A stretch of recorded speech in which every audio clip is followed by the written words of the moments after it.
ಮಂಗಳೂರಿನ ಮಾರ್ಕನ್ಸ್ ಗೇಟ್ ಬಳಿ ಹಾಡಹಗಲ ಶೂಟ್ಔಟ್ ನಡೆದಿದ್ದು ಗಾಯಾಳು ಖಾಸಗಿ ಆಸ್ಪತ್ರೆಗೆ ದಾಖಲಾಗಿದ್ದಾನೆ.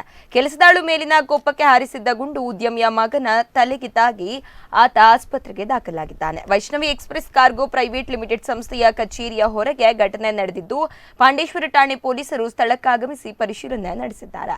ಸಂಸ್ಥೆಯ ಮಾಲಕ ರಾಜೇಶ್ ಪ್ರಭು ಬಳಿ ಕೆಲಸದಾಳು ಸಂಬಳ ಕೇಳಲು ಬಂದಿದ್ದರು. ಈ ವೇಳೆ ಸಂಬಳದ ವಿಚಾರದಲ್ಲಿ ಜಟಾಪಟಿ ಸಂದರ್ಭ ಗುಂಡು ಹಾರಿದೆ. ಎಸ್ಎಲ್ಸಿ ಓದುತ್ತಿದ್ದ ಮಗ ಸುಧೀಂದ್ರನ ತಲೆಯ ಭಾಗಕ್ಕೆ ಗುಂಡು ಸವರಿ ಹೋಗಿದೆ.